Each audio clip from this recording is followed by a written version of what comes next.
that means talk. Sorry, for anyone that's watching, we've started doing things a bit differently and it just threw us off. Welcome to Bragging Rights, episode 16, season 3.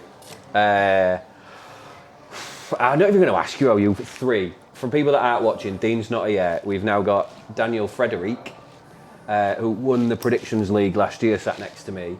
I'm not asking any of you how you're doing.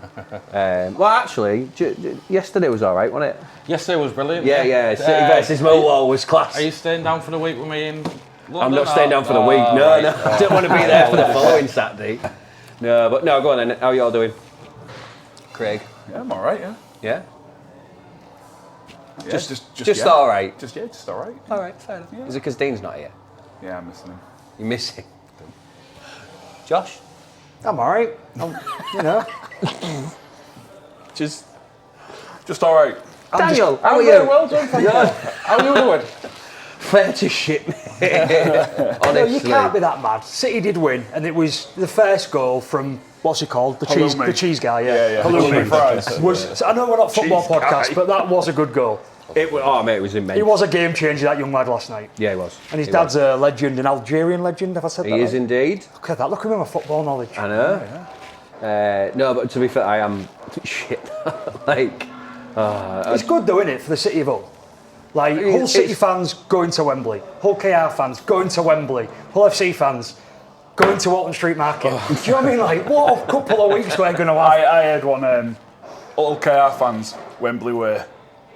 Hull City fans, Wembley way. Hull FC fans, Clive Sullivan way. I got a text today off our friend of the pod, Gary, and he'd sent me through some AI images of like Hull FC, Hull KR fans on Wembley way and Hull City fans on Wembley way, and then it was like a march through the cobbled streets with like the FC fans looking like they were, walking through the slums, and I was just like, oh mate, I thought we were friends. Like, You'll be having a number street party, won't you? That's what you do when you're successful. yeah. Yeah, after you won your own game, you had a party down on the street, didn't you? I hate you all. God, you are a bit outnumbered today, so I would not normally fun. feel bad for you. Do you know what? It's really not fun, this, because not only have we got an extra Rovers guy on the pod, we've lost Dean for the week, and he's sat in Dean's, so I'm like near him. And I'm glad it's someone that is known to us, because if it was a random Rovers fan today, I wouldn't have bothered. It's even better though, because you don't actually have a whole section. So for everyone watching and listening, we are going into a whole section, obviously didn't have a game. So at least you don't have to sit and defend the team on your own.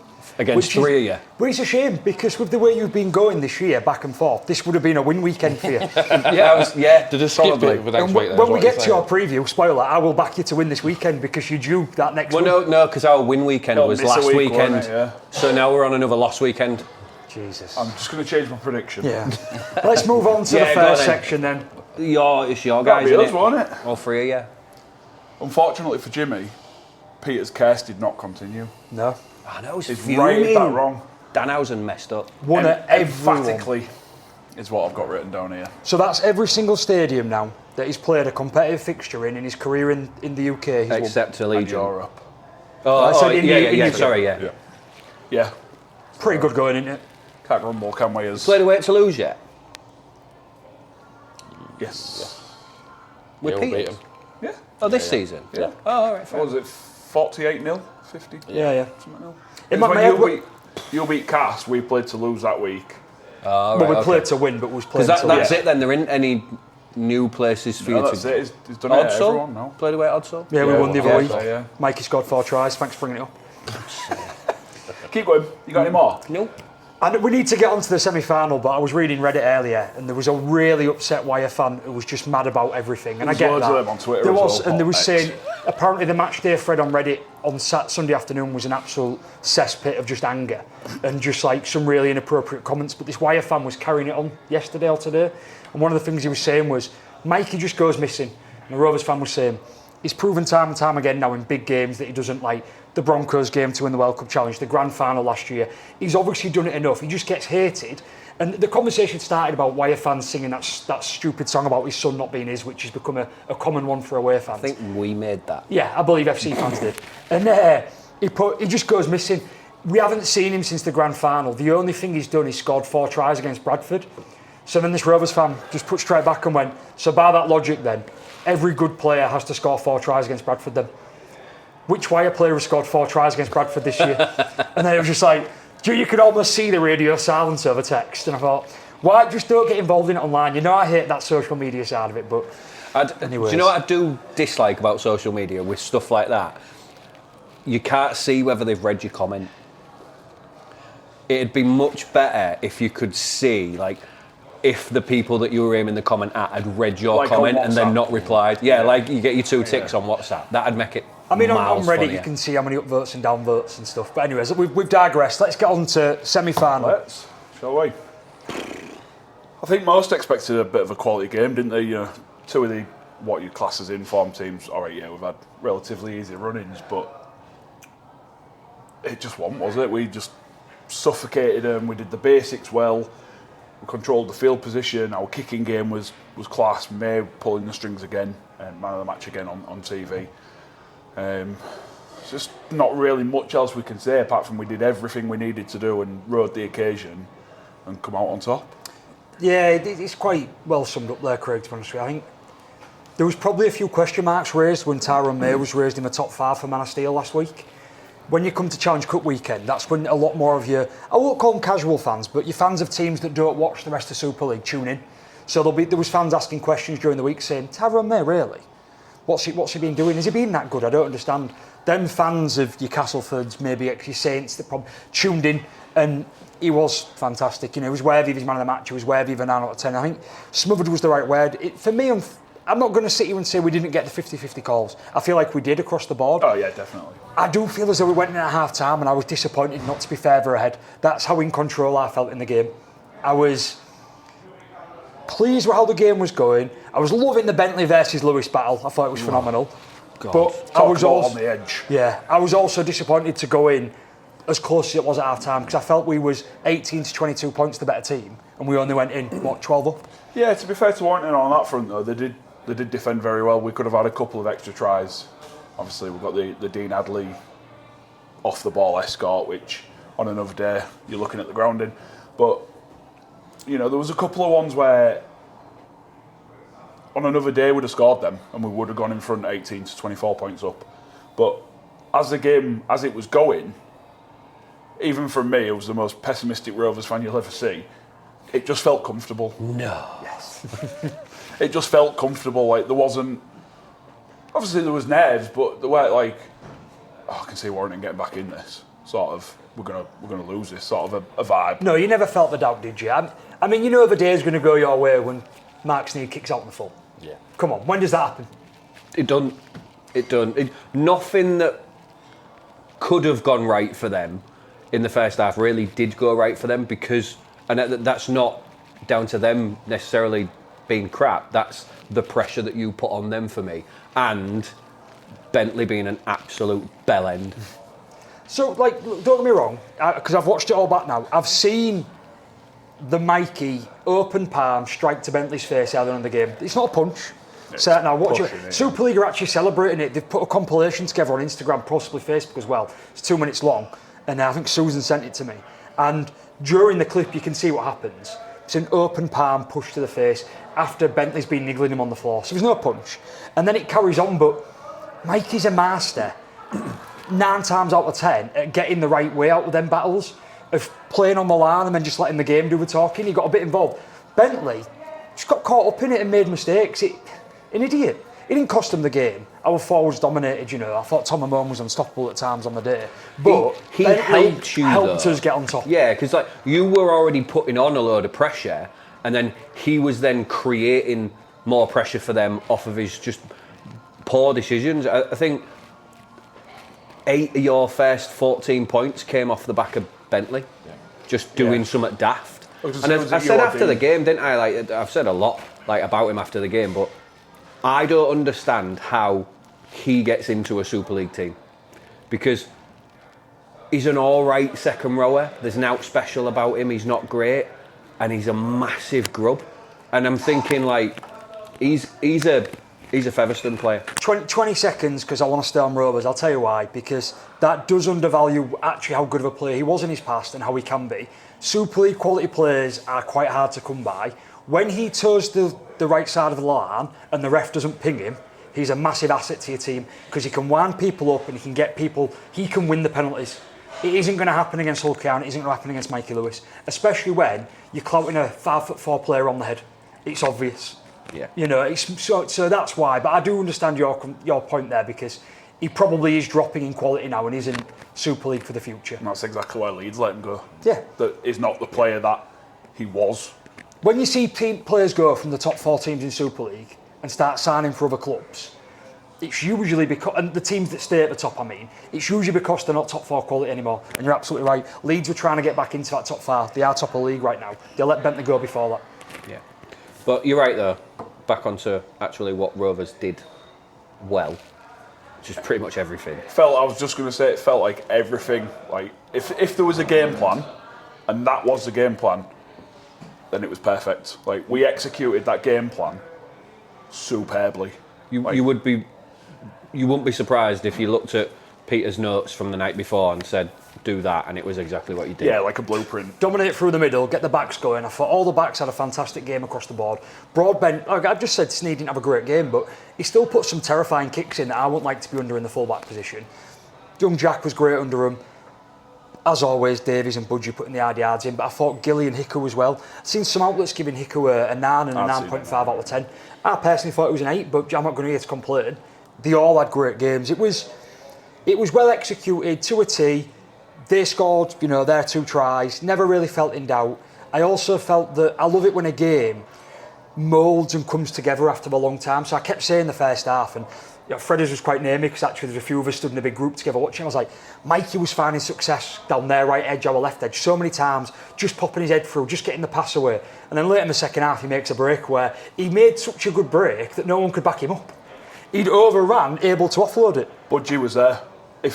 Where Mikey sort of, as he's breaking, he sort of stepped to his right a little bit. If he'd have gone to his left and drawn the full back in, there's a pass to Budgie for Budgie to go over. On watching it back, I don't think Budgie was there for the ball, but I understand that's what I've done. I'll finish what I want to say on this and pass over to you because I need to give one shout out to someone. But overall, I'm obviously very pleased. Why would I not be? Dominant display, we're through to the final. It now means that, there hasn't been a final since 2022 in Super League that hasn't involved Hull KR or Wigan. We keep talking about sustained success for Rovers. We kept saying one win doesn't do it, one trophy doesn't do it. Let's be up there for a prolonged period. We're proving it. I know that includes Wigan in that statistic, but we're starting to be part of them, continuing to be part of them conversations. But overall, really pleased. The one thing I wanted to mention is a shout out. So, as I said, there was a big group of people I was stood with. So I was stood with, shout out to the Langdale and Sellers crew as well. And I was with Sammy Langdale, friend of the pod. I was with our Uncle Ian. Now, I would be giving him a nice shout out if he hadn't tried to wind me up when I first got there.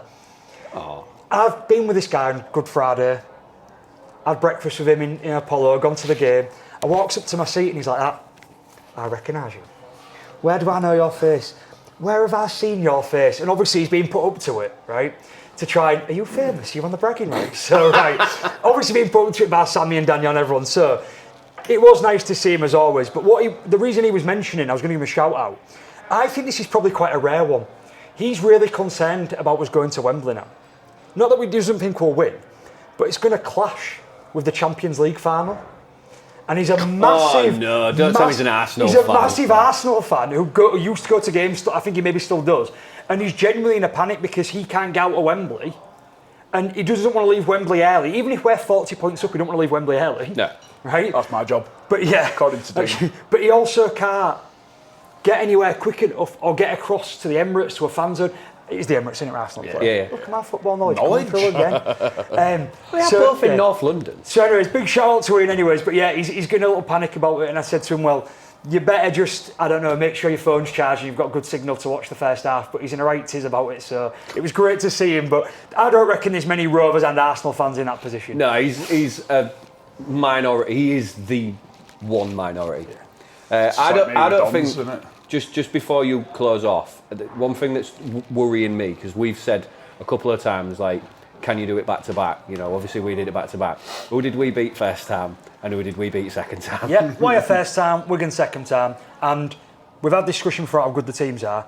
I truly believe the Rovers squad right now is good enough to beat Wigan, obviously, but I actually think it is better than the team that you won with 2017 with.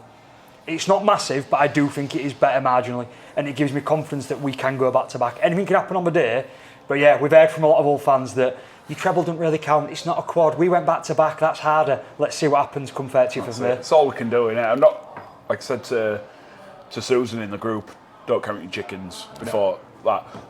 But we've given ourselves every chance, and we've got the best opportunity we've got.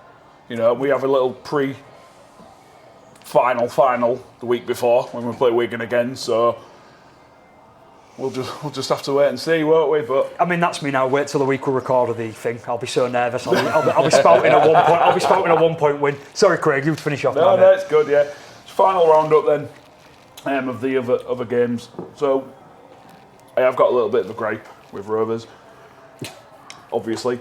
This week of all weeks. Yeah, well, they didn't put the under-15s girls result on any of the social media, and we're meant to be a community club. Is that because it was a bad result? No, they won 58-0 away at Alton Raidettes. So just got boring for them. Then, I like that maybe. Alton Raidettes. I like that because there's a Raiders, isn't there? And then yeah, it's good. That. Yeah. But unfortunately, that was the only positive result from the rest of our clubs. The women lost a 10-20 reverse against Sheffield Eagles. The reserves lost 20-32 against Castleford, and the college team lost the National Division 1 final against Carmel College. I've no idea where that is. 34-12. So. Bragging Rights is proudly sponsored by Comscaff. Hull's own Comscaff have been keeping things safe and steady for over 30 years, providing professional scaffolding services nationwide. If you need a team you can trust for your next project, big or small, head to comscaff.co.uk or give them a call on 01482 782 181.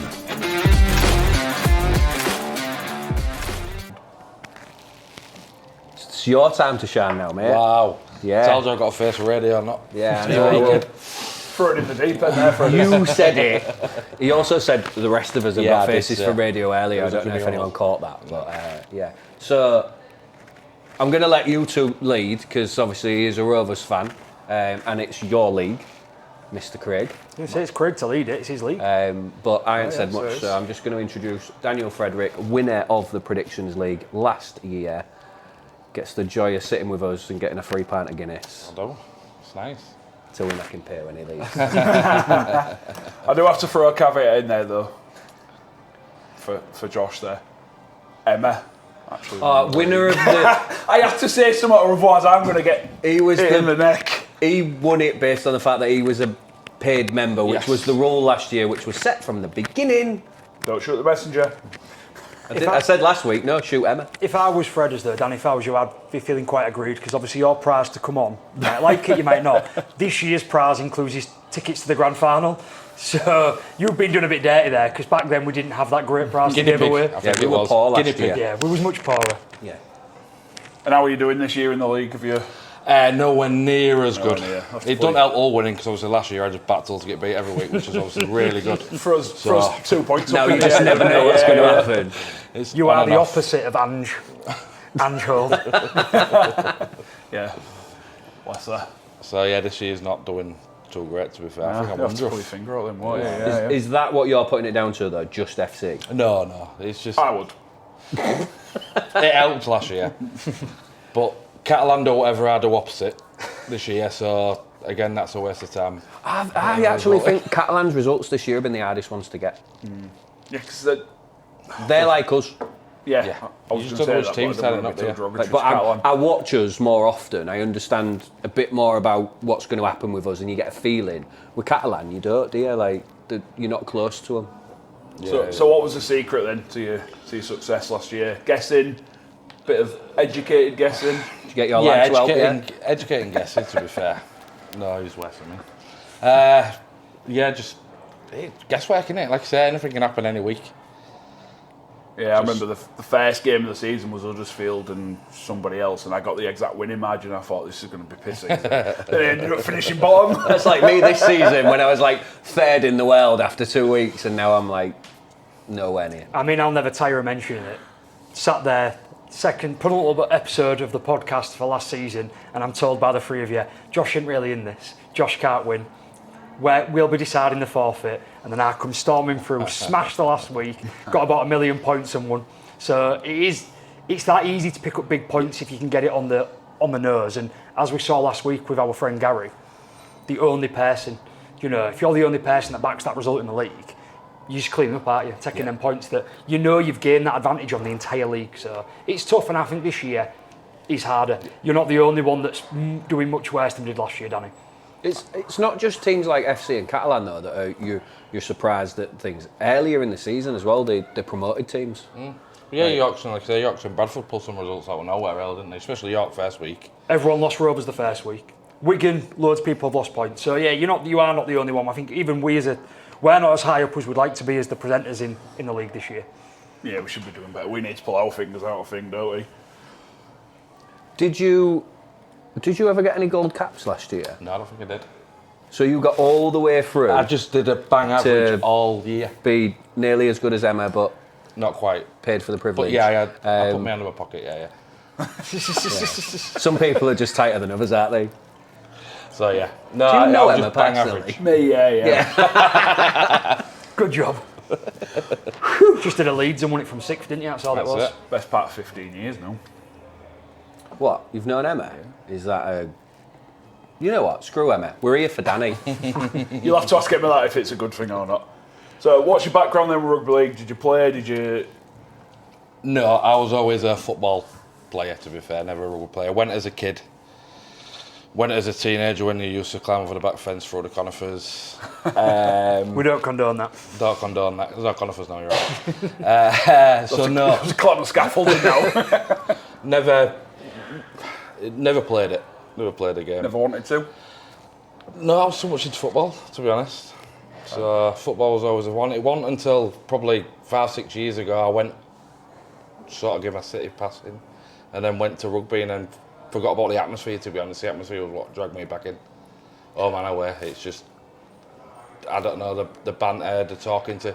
You go to city and stuff like that, you don't really talk to people around you as much as you do at rugby. You get tapped on the shoulder, you get a cuddle when someone's scored. So, I mean, people you don't know. That's what dragged me back into it the last 5-6 years. Yeah, I mentioned that before, where like people you don't know and you're just celebrating with them just because they've got your colours on. Like, you don't do that at football. You talk to people that you know, but people you don't know. Like I said at the Wembley game last year, there was a couple of kids around my lad's age that were sat in the row behind us, and they were all high-fiving me and my lad and stuff, and like never seen them before in my life. That sort of stuff. So I think one thing I've noticed, especially being in that stadium, with FC, we've been sitting pretty much in the same seats since that stadium opened, and the people that sit near us, I've been there for the entire 20 odd years. I've been a City season pass holder for 4 years, and I think there's like 2 people, like 3 years in the seats we're in now, there's maybe 2 people that are sat near us that have been there for the entirety, and there's like one old guy in front who doesn't really talk to anyone, but everyone else around us has changed. So I don't know whether that's just a football thing in general or a City thing, but with FC at least, potentially obviously with Rovers as well, like, it seems like the fans are more like, this is my seat, I'm sitting here until the day I die and I'm not going anywhere. Yeah. It's also more of a willingness to take the rough with the smooth. Rugby fans, just as a community, are more friendly in that way a lot of the time, and more willing to say, when the team's bad, I'm turning up, when the team's good, I'm turning up. We've seen City, the prime example. We've all seen them in the Premier League. We've seen the crowds swell. We'll see how many people want to go to Wembley in 2 weeks' time, whenever it is. It'll be a lot more than they get week in, week out, because that's what happens. And that's nice that people get behind, the clubs when they're doing well. But rugby is different, and even though we like to have a bit of banter back and forth, Rovers and Hull's crowds don't really dip and drop.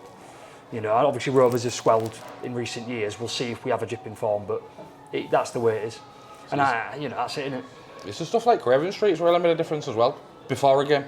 Yeah. That, being able to stand, have a chat, bit of live music, seeing a player every week. The kids love it. Go run, get a photo. All stuff like that's definitely made a massive difference going back. Yeah, we spoke about that with regards to Hull FC as well, though, didn't we? Like, there isn't anything at the moment like that, is there? You know, like I've said for years that them old pitches that are condemned, they need to spend money and put a box park on there for not just for FC, but for City as well. No, fuck the away fans. But like, imagine before a City game, especially in the Premier League, if you get a couple of thousand City fans in a box park type thing, like what they've got outside of St James's Park, you would take them away from places like Avenue on chance and put them in there. And it's all back into the club, isn't it? Yeah, and you'll get that with that, and more so for rugby as well, I think, because then you could let the away fans in as well. That's what I meant in terms of rugby, not the football, but like, because I love it when you see an away fan in Craven Street, they always acknowledge you always acknowledge them, and there's never any trouble. Everyone acknowledged me when I was there for some reason. I wonder why. It was a Wigan fan in Craven Street that gave my old man advice for Vegas. Do you know what I mean? That's just rugby league for you. Yeah. And that's the beauty of Craven Street. Yeah. You know, as you've said, you know, Morg was up there the other week, everyone had been wondering how his recovery was going. He was there talking to the crowd with DJ Ben Shepherd, that was nice. And then, you know, you see people, sometimes, a lot of the young lads come through as well, you know, and the kids love it, don't they? The kids want to go have a photo. Like all your ex-players come through as well, don't they? Come and get a burger and then go back to the stand and stuff like that. Well, yeah, I think Graham Horn spends more having beer in there than I do, to be honest with you. He's always in Craven Street, usually with Eggy. Yeah. God, of all people.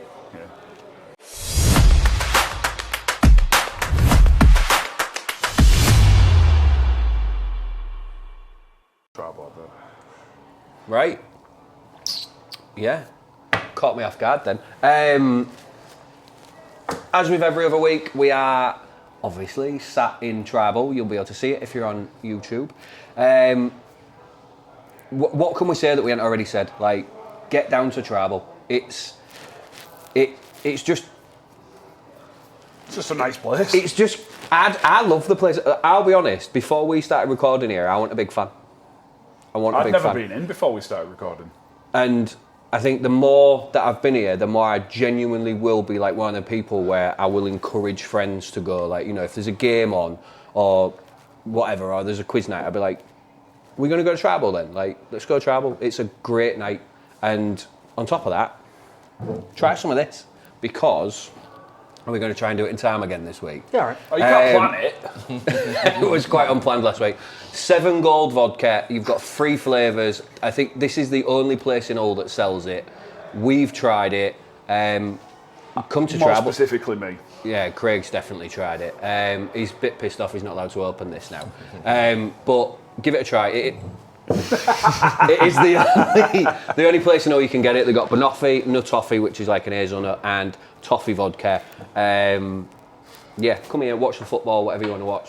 What's on? It's German football highlights at the minute, but yeah, anything you want to watch, come in, ask for it. I'm going to try and think of another sport aside from curling and kabaddi that you could possibly add.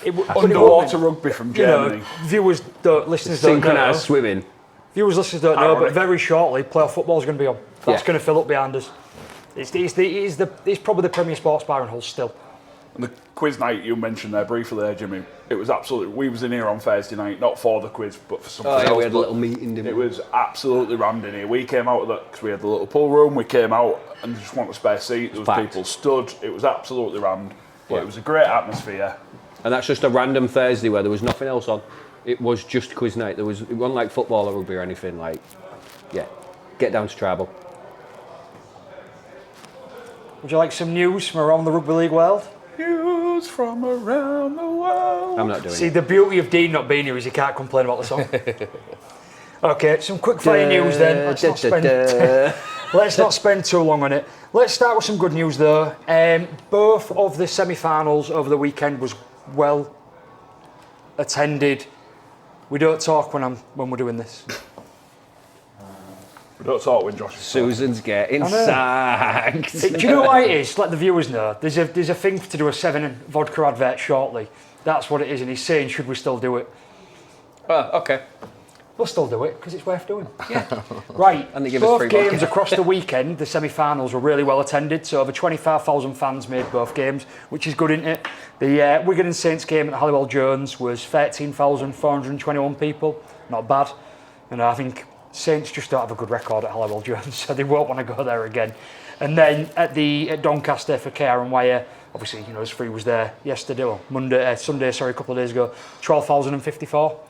Over 25,000 people, semi-finals, pretty good going, isn't it? And the way it's going now with tickets, the way they're selling for the final at Wembley, should be another good attendance this year. Especially with how poorly Warrington was supported, I was a bit disappointed with that. There was literally behind the sticks and a couple down the side. Was it you that sent the picture in the group afterwards?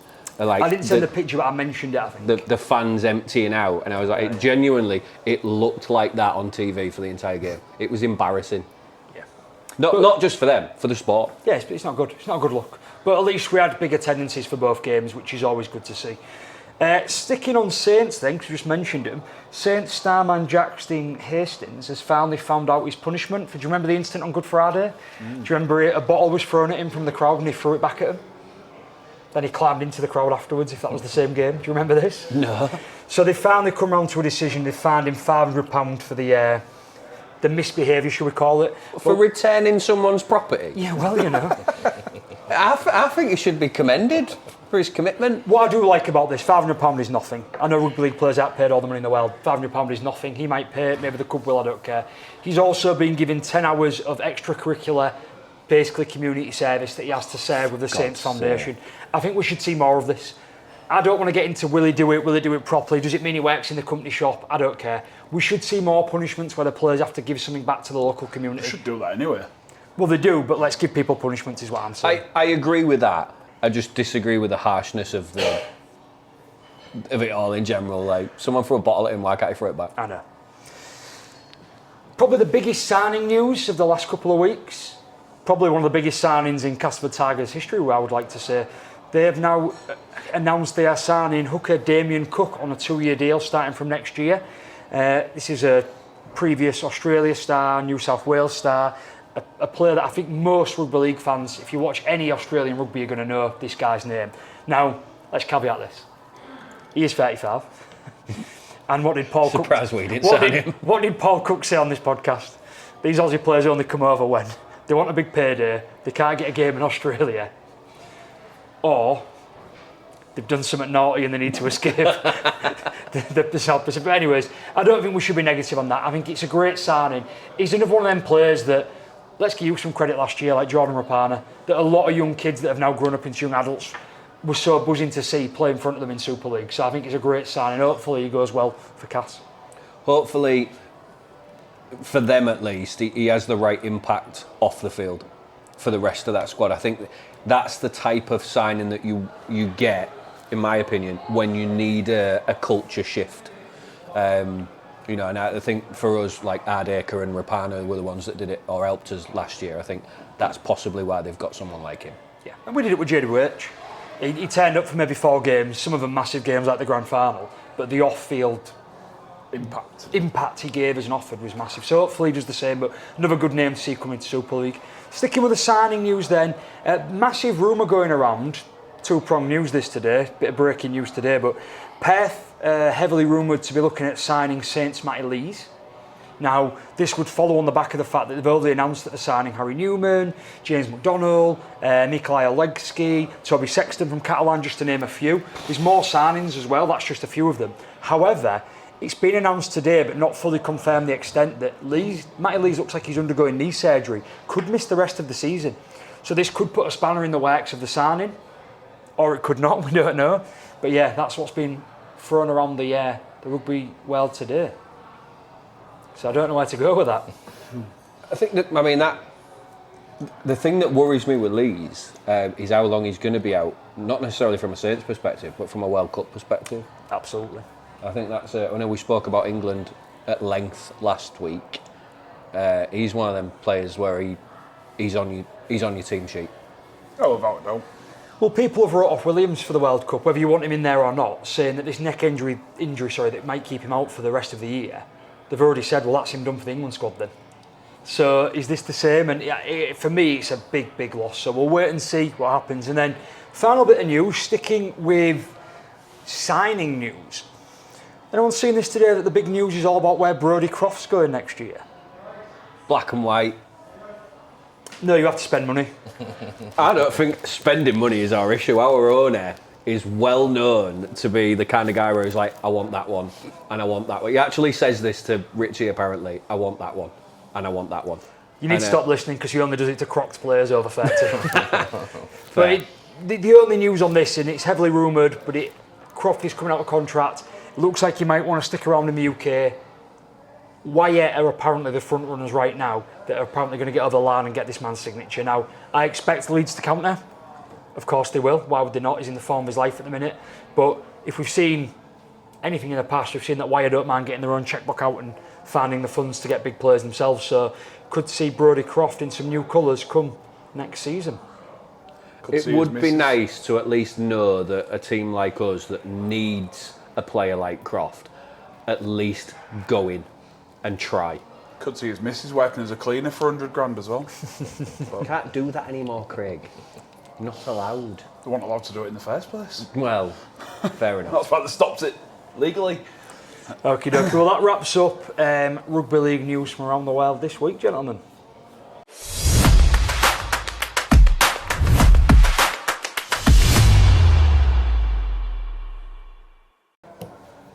Okay, so listeners' lounge, comment section, whatever we're calling it nowadays. I've had to step Dean's in bit for Dean. So I am stealing Dean's time to shine, so I do apologise if I butcher it, but you know. So back on last week, Barry Bratton has replied with his song, the warm-up song that we was all speaking about there, and he's put Thunderstruck. He won't sing A Little Respect after we got beat 50-0, and it should have been binned off. You said that though. You said for ages, until you won the Challenge Cup last year, you were like, we need to get rid of this song, it's cursed, it's the worst thing ever. I didn't say it, somebody said it to me. Oh, I thought it was you. No, somebody in front of me said. I think Dave Overton said it to me. Yeah, a few Rovers fans have mentioned it, and I mean, look, elephant in the room. We've got a mass increase of fans in the last few years, given our success. There are fans now that swell our numbers at home and away that wasn't there in 2015. They wasn't there for that famous win. They wasn't there for the disappointment of Wembley. So I'm neither here nor there with it. I quite like the way we sing it. I love the fact. I don't know how you feel about it, Danny, but I love the fact that the music stops and we finish it for kick-off. You know, like Leeds Rhinos were marching on together. They do that, don't they? It's a nice thing. So I mean, before the kick-off on Sunday, young Lloyd, our friend, Danny's best mate, a good friend of ours, follower, young Lloyd was stood with us, and he'd said we hadn't sang it. We hadn't sang it. And I said it's not our ground. We can't decide what happens in a Challenge Cup game.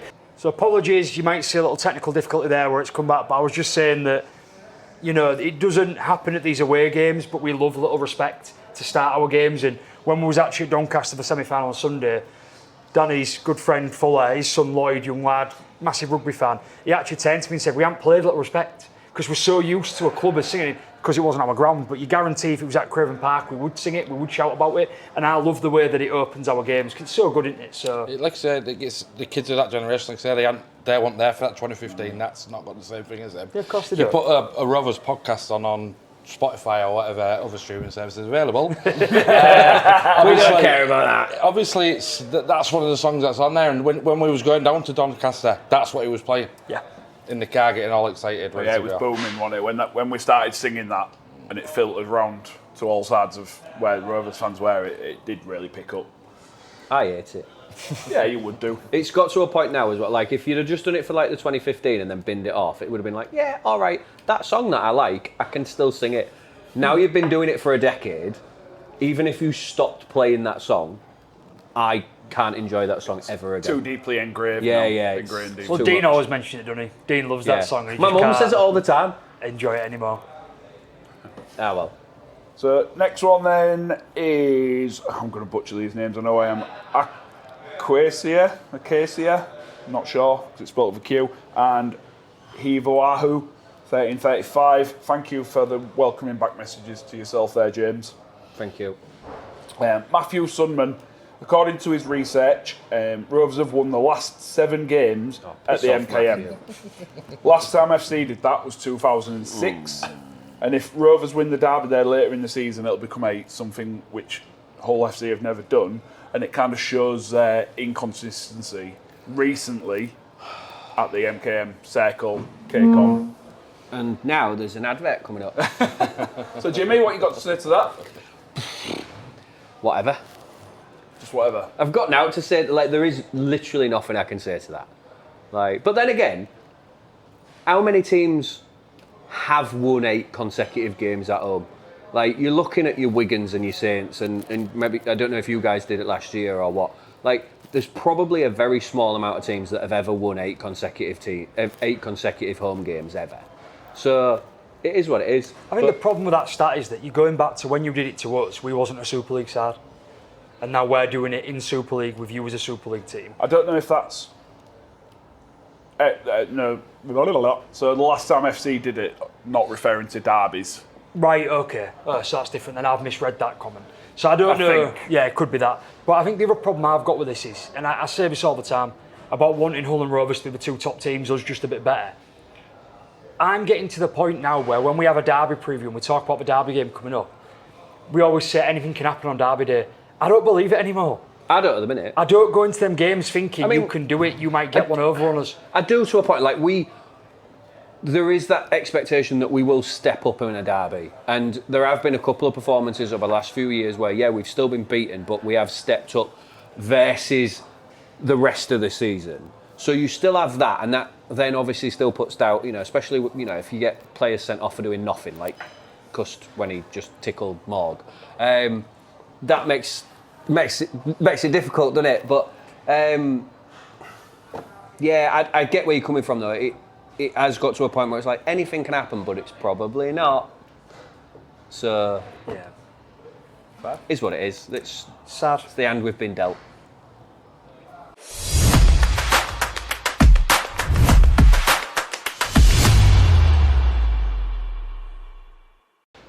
Well, we've already done a little mini preview of 7 Vodka because Jimmy decided he wanted to throw it into Tribal. Went rogue. He went a bit rogue. He's back and he's going rogue. But His body can do what he wants. We will just mention it again because obviously it's our newest sponsor and you've only been seeing it for a couple of episodes now. But 7 Vodka, it's only available at Tribal right now. It's an up-and-coming brand. It's great tasting. It's very smooth on the tongue. You've got the 3 different flavours. You've got your toffee flavour, your banoffee flavour and nutoffee flavour. Great flavours, great drink. Recommend coming down to Tribal as always and trying it or buying a bottle.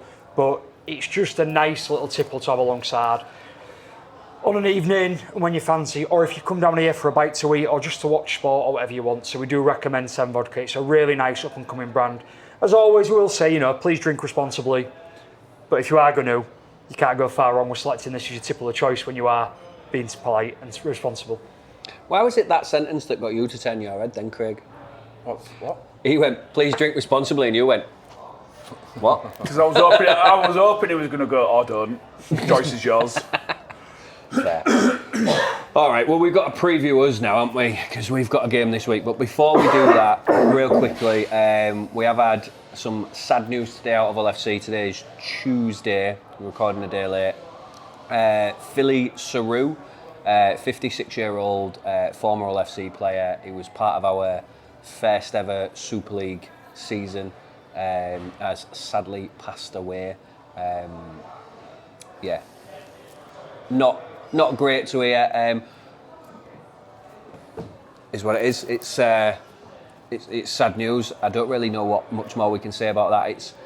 I was quite surprised we didn't know more about the fact that he had some sort of illness, but it's each individual person's to keep stuff private. But I believe he was suffering with MND. So we've had, I don't know how official that is. I may be wrong. I'm not going to go all out, but I did hear when we were prepping for this episode that's what he was suffering with, and it is another rugby player that's got that condition, and it for me now it must be a case of.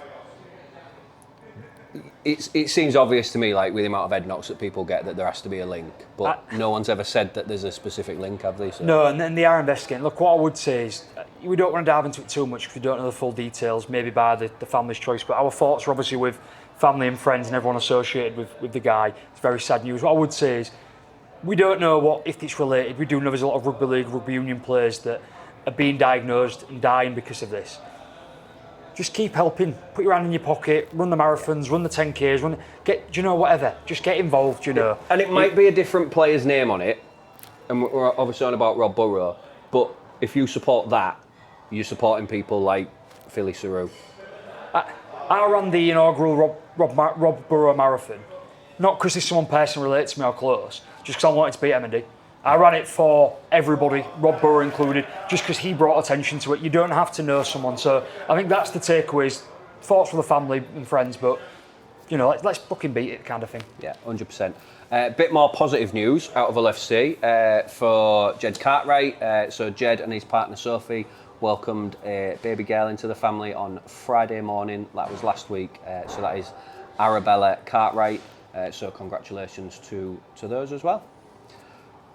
And now we get to talk about Hull playing a game of rugby this week. With your new signings? Well, one, so O'Neill is in on a 2-week loan. Matauti is in on a 1-month loan now. Yeah. And I believe that means he now counts on our quota.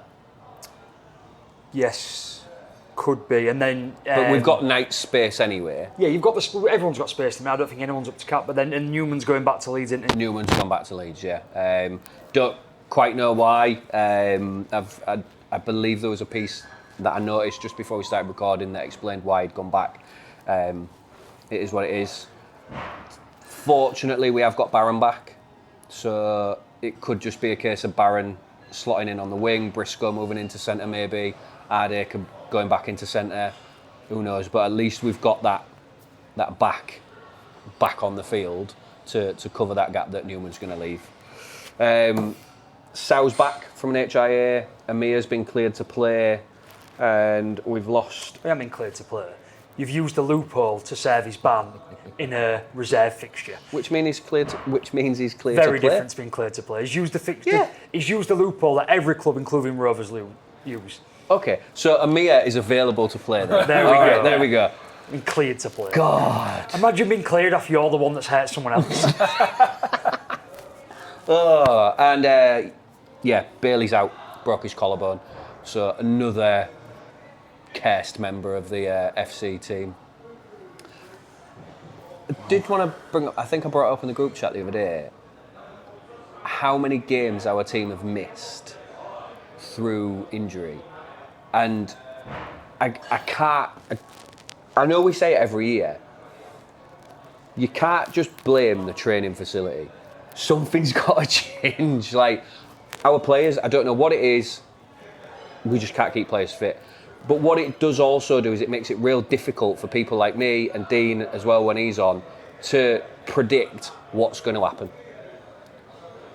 You joked about it earlier. Oh, you win one week, you lose one the next week, you win one. What do you expect? And I'm looking at this now thinking, we should be able to beat Bradford with the team that we put out. But will we? So it's... I was going to ask you... I don't know what you think, levels, but I hate to sound like a Craig. I ain't got any confidence in us because I know that I could, because I'll be watching at home because there's no way I can stand in that cesspit for that long, physically, not just because of where it is. I don't think you could stand at the KC for rugby, could you? Don't slag off Adjun's Stadium. I'll be watching it on TV and I've got no confidence to say, yeah, I think we can win. We should, but look, what are you meant to think? Your team hasn't given you any confidence to believe you can win. I believe you'll win. I don't think that Bradford have got a lot going on right now. I thought we'd beat Toulouse. Yeah, well, so did everybody. And I thought we'd beat York. And it's a dire straits when you're panicking about the promoted teams that are now a third of the way into the season. They're struggling with the small squad sizes. They're struggling with fitness, and they're struggling with their own injuries. It's a dire straits, or dire sign of where you're at. I understand why you feel that way. I'm still going to back Hull to win this week. Look, it's a bit of a broken record from me. You keep doing the same thing. It's insanity and expecting different results. You haven't changed anything. Changing ownership, but still following the same pattern of signing injured players over 30, training in the same ground, playing in the same place. And I really liked what Andy Last said a fortnight ago. Players that already think they've won a share and are too good for it. That's what you've got. Your team is still full of what we said you'd got rid of. You said you've got rid of this bad attitude. We didn't know who it was. I used to joke it was Danny Houghton. I never meant it because I like Danny, nice fella. But I used to joke that you had this bad attitude that wouldn't go away. But you've still got it. You've got players that walking in that just think they deserve a share, that aren't putting the effort in. And that's why you lost against Toulouse. I don't necessarily think it is that personally. I think the problem is when you have a team that's so injury ridden and you turn around to, and I'm going to pick a name, I'm not saying he is one of them. In actual fact, he's definitely not, so it's a really bad example. But if you turn around and say, right, Logan Moy had a bad game. He's the only player that's been having a good game for you. No, but he's the only player really that can play that position realistically, because all the other people that can play that position have to play somewhere else, and that's more credit to Logan for not having bad games. But you look at other positions and you think, oh well, he's going through the motions. Well, of course he is. Who else is going to fill that spot? He knows he's playing next week unless he gets injured. Well, I think the big thing is for this week for you is let's focus on the basics. Let's go really old school rugby league. Do you have players on the field? Yes. Do you have players that are good and can score, but can tackle? Yeah, you have. And you've got some good players. There's no denying that. Can you match them? Yeah, I believe you can. I don't know how many of Bradford's players are coming back from injury, but I do believe you can match them and beat them. What it's really going to hinge on is which Jake Arthur? Yeah. Which Jake Arthur and which Aidan Caesar are going to turn up?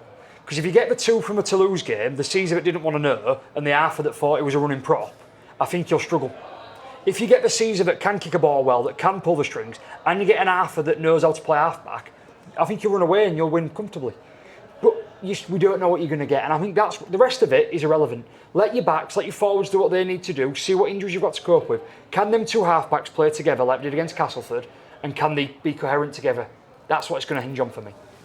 Yeah, because that was the deal breaker against Toulouse. The amount of field position that we had, the amount of play with balls we had in their 20, and we just created nothing. Yeah. So you are right, it does just hinge on both of them. But yeah. Well, I'd like to say good luck, but I don't mean it, pal. Great. So we'll send in it. So I don't know. No, it's just a quick monthly shout out for our giving away first, and then we're going to talk about ours. So just a really quick one. As you know, every month we give £50 away. We have our shout out, we have our monthly support that we like to give out. This month we're supporting Sarah and Layla Green, mother and daughter duo, that are raising money for cancer research. They're taking part in a very challenging and muddy 5k run titled The Pretty Muddy. This will be coming up shortly. They're just passionate about doing this because in their own words that I'm reading off, that there's pretty much not anybody in the world that's lucky enough not to be touched by cancer in some way, shape or form, whether it's family, friends or just people that you know. And so this is just, get out there, let's raise some money, let's put some money back into cancer research, and let's just, beat this thing. So for everybody that's ever been negatively affected or negatively impacted, this is what we're doing it for, this is what they're raising money for. It'll be a challenge, Layla's a teenage girl with a mum running through, hopefully have a great day, but hopefully overall raise a lot of money. And at the bottom of the screen going forward throughout the podcast, maybe right now, maybe in a couple of seconds, you'll see the barcode come up for you to go onto the sponsor page. So please, we'll give our £50 this month. We'll talk about it all month, but if you feel that you'd like to give some as well, give it there. And as always, we're always taking conversations and invites about what we'll sponsor next. I believe we've sorted out next month's, but that doesn't mean we've sorted the months after. So send in your suggestions, send in your causes. We want to get behind you, we want to send you all money, we want to help you get the word out there. And now we will talk about our game. Now it's us. My schedule went off. Schedule's gone crazy this week. It did, yeah. Trip to Leith for us. A ground where I said last season we generally don't do very well at. That showed last season because it was an absolute drubbing, I believe. It was 34-6 we lost. Wow. Last year against Lee was our second worst performance of the season after the Leeds game. Yeah. And the worst part is with the Leeds is that we believe that Leeds had our number. I still to this day believe Leeds had our number. They were such a mismatch for us that they're the only team I really worry about. Wigan a bit, but Leeds I do. That day against Lee, nothing came off. Everything worked. else was brilliant. The pub, the coach journey down was smooth. In the pub with the Lee fans before the game was smooth. Real sunny, wasn't it? It was nice, glorious weather, and then the game. Yeah. It's like But hopefully, welcome to our week. Every single week. Hopefully, we can right that wrong this week. Put a bit of them gremlins to bed, if you will, and clean bill of health, no injuries. Only James Batchelor got cited by the match review panel. He got a grade B, which was a fine, so he's cleared to play. What was that for? Is that for their head clash? Yeah. Don't forget last week, Cam Scott for Wakefield was stretchered off and he still went to review for the head clash. It's the procedure. That's mad. It is. Because you can't exactly control your head in a collision, can you? You can't. You've got no control really over your neck muscles, what they're going to do. The defender's responsibility to tackle safely. And even though that Batchelor reeled away from it, stumbled, fell to his knees and got a massive gash on his cheek and was bleeding, he's still the one that gets pinged for it because he's the defender. Great, isn't it? But all right. But I think probably expect to see more of him. Maybe do we see Arthur Morg come back in? That's the headache that Peters has got now. Because I thought Broadbent went really, really well. Obviously, we touched on it briefly in our review of the semi-final. But does he come back in? Does Broadbent retain his place? It's a tough one, really. I mean, you any thoughts, Danny? Morg back in? Generally, no, I don't think he goes back in yet. Quiz? With Challenge Cup final coming up as well. Is it worth risking him for another 2 weeks for him to maybe take a knock? I don't think Broadbent's done anything wrong to be out of the team. So it's got to be an 100% fully fit Morg for me to even consider. This is the problem, isn't it? I think the worry is probably not the right way to think about rugby league, but Morg missed out on last year's Challenge Cup final because he was cup tired. And I felt for the guy for not being there. And if we're being honest, he is our starting fullback for a reason. It feels harsh on Jack Broadbent, but what can you do? And I was having this chat over the weekend about what do we do with Broadbent? Because long term, he's not our number one fullback, not our number one anything. No, that's his problem, isn't it? I wonder if we can hang on to him for when Hickle goes, he's signed a 1-year extension, and then Broadbent becomes the centre there, which would put bed to the rumours about signing Litton from Hull. But at the same time, is Broadbent wasted when he's not used as a utility that can play everywhere? It's so tough for me, and I think that what I'd like to see is hopefully a dominant win against Lee, and maybe Morg on the bench, bring him on to get some minutes, get some game time in his legs, rather than a full 80 minutes. And hopefully we're playing a side that's still a bit depleted, still struggling a bit, where we're able to do that. Yeah, hopefully. Lee, obviously, they have the backing of their own fans, loud fans, a bit like us at our ground. So it's our job to do what we've done for the rest of the season and last couple of seasons and shut them up early, basically. A bit like teams used to do to us at Craven Park. They used to try and get on the front foot and shut the crowd up. Because that's a fair whack of the battle, and it's a fair percentage of the battle where is the crowd. And if we can quiet their crowd, then hopefully moving forward. I think the big thing, and when we get to prediction shortly, you're going to see this from my picks this week. I've not really kept a close eye on what's been going on across the league in the past fortnight. I don't know who's back from injury, I don't know whose HIAs are passed, I don't know. It's a big period for a lot of clubs to have that gap and get people back in, isn't it? And I don't know what some teams are going to do. And Lee, I know we predict tonight, so we don't get the beauty of waiting for teams to be announced, but I won't be going to Rovers' big win, that's for sure, because I'm not sure what Lee are going to offer. I think that about wraps up. I ain't really got anything to add, to be fair. I mean, the only thing really, with the predictions, it's been quite a tough one because Lee, they're like, I mean, you could say it about every team in the league, can't you? Like, they've got some great results, bad results. Yeah. Do you know what was nice on Rovers to finish? Not as much proof. When I left Donny, I saw Amon's wife and kids leaving because we waited a bit and left in the car, and I looked at his lad and I thought, you're definitely going to grow up and be massive like your dad as well. Let's sign you for Rovers now, as like a 10-year-old or whatever he is. So we've got you, you give me a little thumbs, I was waving to him, give me a thumbs up and that. And I was like, oh, it's nice to see. Love it when you see the players' kids and having a good time. Yeah, it's great, isn't it? It's good fun, isn't it? It's one thing we have got right over the past few years. Right then, my time to shine, as Mr. D. Gatkin would say. AQ Stadium, Thursday night, Huddersfield Saints. What are you pulling faces at? Gatkin? Yeah, I was going fact Oh, that the music. The tunes are he's been asked starting to to turn his travel music back down up. and he's turned it back up again. Bloody DJ Accu doing them. Stadium then. We're going to Huddersfield. include Danny in predictions, see what he fancies. As last, Yeah, last, I'm just going to let man up. I wasn't clever enough to write man down, but I have done them before, obviously. see, last year's winner, let's see what he predicts and see if the listeners and viewers want to follow suit. That's it, yeah. No, definitely not. We won't, but you know. No. So then I'll say again, third time, Accu Stadium, Huddersfield versus St Helens, Thursday night. I think Saints will bounce back, Saints by 14. That's Saints by 22. Saints by 14 for me. Saints by 10. Saints by 10. Dean's got Saints by 16 and Susan's got Saints by 10, so Saints across the board there. DIY Kitchen Stadium, Wakefield Catalans. I've gone for a Wakefield win by 10. I've got Wakey by 10. Woo. Snap, Wakefield by 10. Got Wakey by 10. Come on, then. Oh, Dean's also got Wakefield by 10. Can we get a 4 across the board, do you reckon? No. No, you're right. Susan went for Wakefield by 8. Boom. Brick Community Stadium, Wigan Leeds. Now this will be interesting. I've gone for a Leeds win. Because although St Helens won 34-0, Wigan beat St Helens 34-0, I still don't think the look's absolutely brilliant. And I think Leeds are on a bit of a bounce at the minute, so I've gone for Leeds by 10. Wigan by 6. Wigan by 12. I think they've put a run together now. I do. Got Leeds by 13. Oh, he's gone back with a bonus point. And Susan has Leeds by 6. So split across the board there. Oh, sorry, I forgot about Dean. He's also got Leeds by 6. LNER Community Stadium then. York Castleford. I've got York by 8. I fancy Cass by 8.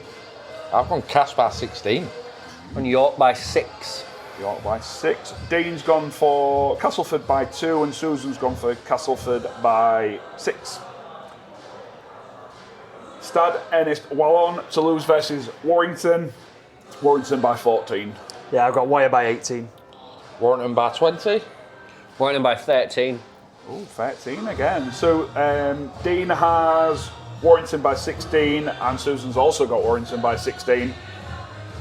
The one we've just predicted, previewed then, Lee Sports Village, Lee versus Hull KR. I've got Rovers by 8. Rovers by 14. Rovers by 12. This is a hope and a prayer. I've got Lee by 6. Nice. Lee by 6. Dean's got... Purely, that is genuinely, it's not me being a dick. I think you're going to be hopefully quite tired after your game. Lee are going to be refreshed and you never know what Lee are going to do. So, She's fair. bit of logic. Yeah, somewhere. Dean's got Rovers by 12 and Susan's got Rovers by 10. And then final game of the round then, obviously that cesspit that Jimmy knows as Odsall. Bradford versus Hull FC. I've got FC by 4. I've got FC by 10. Don't let me down, FC, like you've done all year. FC by 10 again. Got FC by 4. By 4. Dean's actually gone for Bradford. I've got Bradford by 4. Little 10, go on. I'm going to say that viewers and listeners don't know, but he's here tonight behind the camera and his face then when he realised. Fantastic. And finally then, wrap it up, Susan has FC by 10. Alright, so the predictions for this week, obviously no stand-ins because it was cup games last week and I did them all last week, so irrelevant. Oh yeah, and it's that wraps up the episode. We're going to have to wrap it up because there's a disco going on behind us. Sounds like We're it. gonna At try least it proves what we always say, that it's a fun place to come. It is a fun place to come. It could keep the volume the right level though, couldn't it? Random guy comes in and does the disco, it's not tribal. Yeah, so thanks again for watching. One thing I didn't mention at the beginning, don't forget to like, subscribe and hype on YouTube. That's the main one, hyping on YouTube. And obviously liking. We need to get to 1,000 subscribers on YouTube ideally. So if you can share an episode, not just the episode, but share the page with your friend, just get people to watch, get people to like and subscribe, and maybe if we get to 1,000 we might do some sort of giveaway. Maybe. It might tease. involve maybe some vodka and some sand merch, possibly. But definitely. Yeah, so try and get that up to 1,000 for yourself and for us. And yeah, don't really know what else I've got to say. So, Alright, really, isn't it? from me, see you bye. From me, see you bye. See you, bye. See you, bye.